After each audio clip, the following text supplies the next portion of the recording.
Hello, my name is Giang and I'm a member of Second Year Vietnam. In this video, I'm gonna talk about our off-road tours in northern Vietnam, introduce who we are and explain what we're doing. Fuck. Oh my god! I'll break down our off-road route day by day and show you how we're organizing it. Hopefully, by the end of this video, you'll wanna come ride with us too.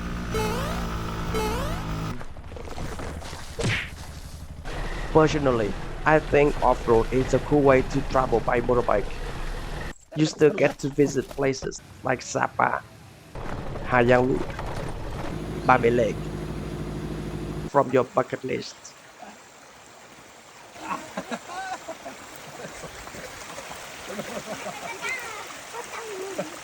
This is not a casual tourist route, but a more adrenaline-driven way to travel.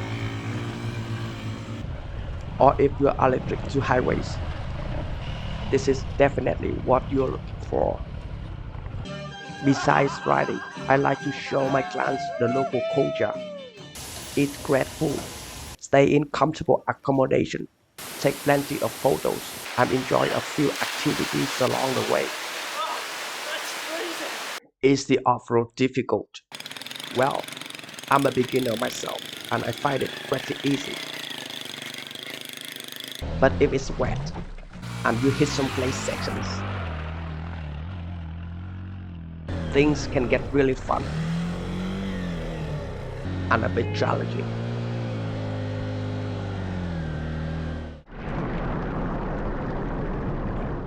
Day 1, Hanoi to Mai Châu, 150 kilometers.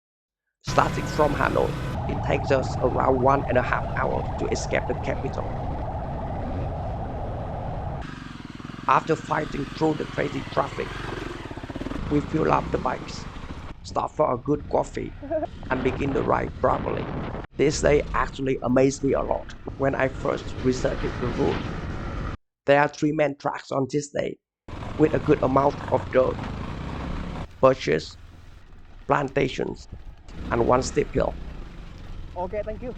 Technically, you can ride off-road until 7 p.m. if you want to, but we prefer to take our time, have a good lunch, a few cold drinks, and arrive at the homestay early.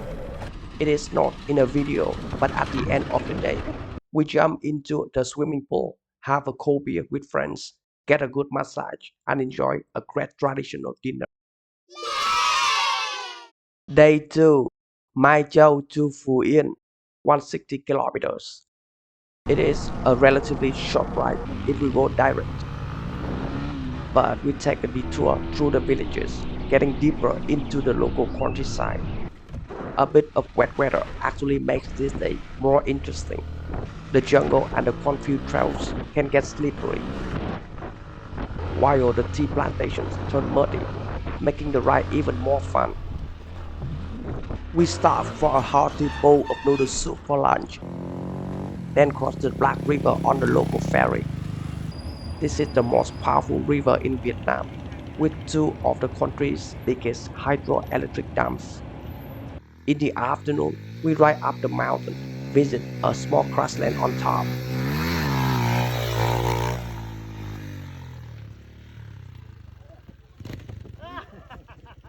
and catch the sunset. Dinner is barbecue and cold beers across the street from the hotel.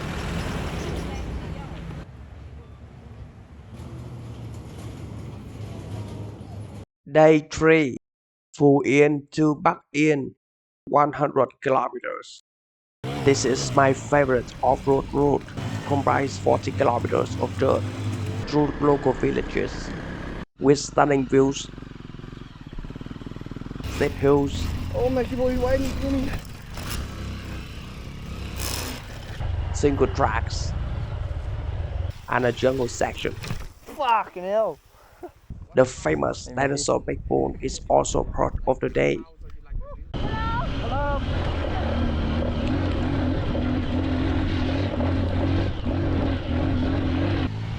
The last 5 kilometers of this track are really fun to ride. but they can get pretty challenging in wet weather. My Honda XR150 was nearly destroyed here. We often have to turn back at this point, but that's not the end of the day.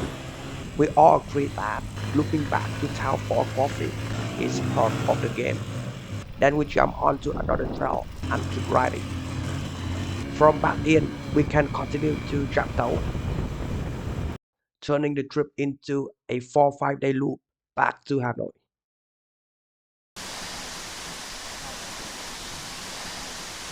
Day 4, back into Ngọc Chiến, 170 kilometers.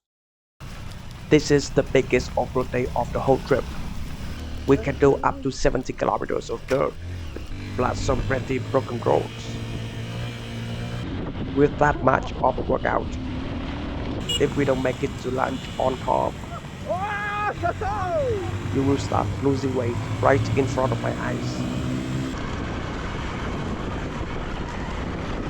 It is not serious off-road, but sometimes it feels like it lasts forever.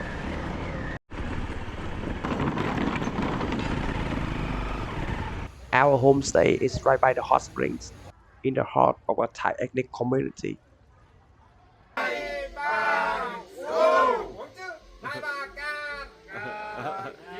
Day 5, Ngọc Chiến to Mù Căng Chải, 160 kilometers. This is the second biggest off-road day of the whole trip, around 70 kilometers of dirt. This used to be a popular trail for Vietnamese dirt bikers back in the day. Keeps you away from the main tourist routes, so you won't see many other riders.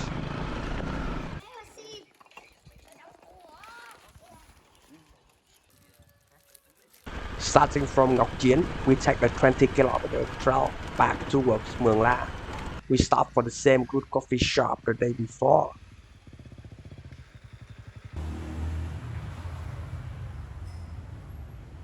The next 30 kilometers of road takes us through right to races, single tracks, a river crossing, and even a hydro dam construction site along the way. From here, we have two options. We can head straight to the hotel, making it a shorter day at around 120 kilometers. A good call if you want to take it easy after the big ride the day before.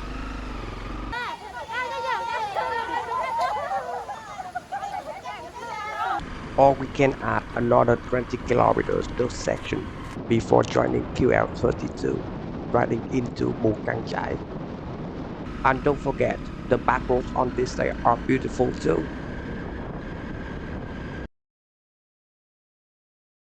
Day 6, Mù Căng Chải to Sapa, 160 kilometers. We take the back roads with some dirt sections to explore more of the local ride terraces, not just looking at the views, but really getting into the countryside and seeing how people live here.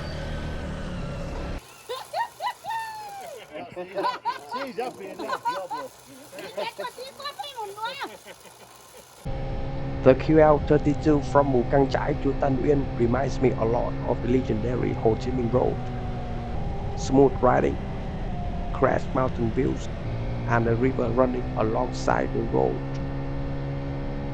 After lunch, we take a 20-kilometer trail through tea plantations, then head up into the mountains, climbing Oak Hill Path to Sapa. The goal is to arrive early, giving us more time to enjoy the town. Sapa is always a highlight on any motorbike trip. Good meals, good drinks, probably one of the best places to relax with your friends. Day 7, Sapa to Bắc Hà, 95 kilometers. We take the mountain train and cable car up to Fancy Pang. Keep the morning easy. No bikes, just Sapa. There are around 600 steps to reach the top. And if the weather is good, you may be lucky to have a cloud hunting day. In my opinion, riding is riding, but fancy pang is unique. So I would rather spend a day up here. And honestly, I don't really have an off-road route from Sapa to Baka. Usually, we spend a day riding along the Chinese border. After lunch in Sapa, we ride out to Baka in the afternoon. It's only a short ride, but still a beautiful one. Day 8, Baka to Hayang, 160 kilometers. This day takes us into a quieter part of Hayang, a place even many local riders don't Hello. often visit. As a traveler, this is something you can only experience on a motorbike. Leaving Baka, we might pass through Buffalo Market on Wednesday or Drop Market on Sunday in the morning.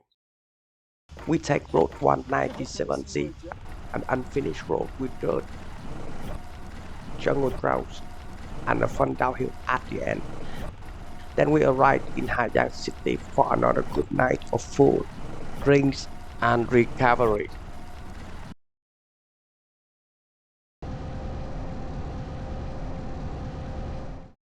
Day 9, Hayang to Dongwon, 160 kilometers. Welcome to Hayang. The idea of this day is to write some of the same highlights as the Facebook loop, but in a different way. On the dirt bikes, we can reach places that bigger group tours simply can't. From Hayang to Wanba, we cross to the other side of the Low River, staying away from the main traffic, riding through quiet back roads and village trails.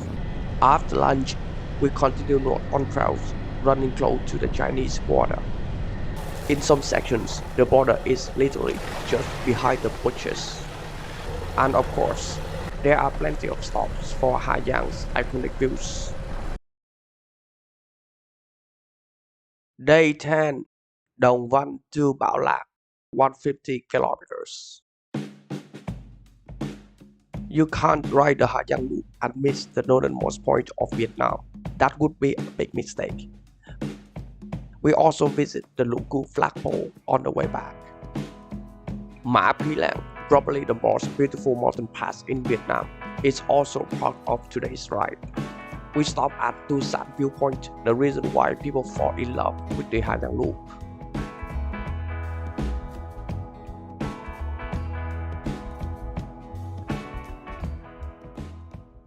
Another highlight of the day is crossing Yongque River on a local bamboo ferry. The family has been running it for more than 20 years. The trail down to the ferry is short, Có sao không chị? but it can get a bit slippery in wet weather.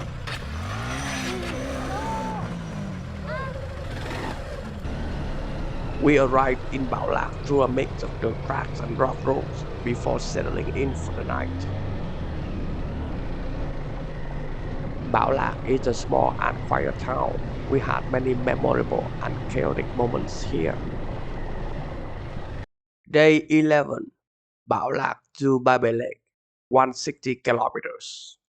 From Bảo Lạc, we take it easy in the morning before heading out onto a mix of gravel roads, easy dirt tracks, and bamboo forest sections. After a local lunch and coffee stop in a small village, we continue through the quiet countryside towards Ba Be Lake.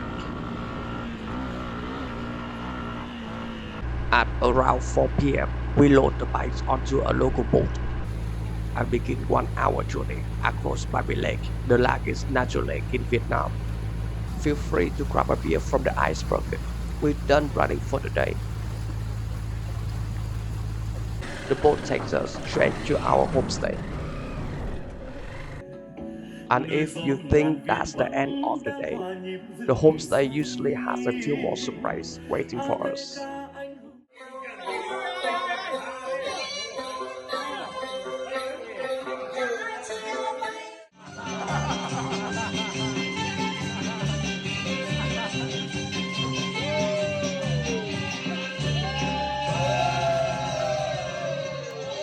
Day 12, by Bay Lake to Hanoi, 220 kilometers. This used to be a long-running day, but not anymore since the new road was built. We normally arrive back in Hanoi around 2 p.m. This route can also be extended with a few more rest days, or continue further to Bachok Waterfall. We can also build a shorter 5 to 7 day route focused on specific areas, whether that's the Northwest, Giang, or wherever fit your riding style best. I honestly don't have enough footage to show everything, and you probably don't want to hear me talking too much longer either. Please contact us for your future tours. Thanks for watching.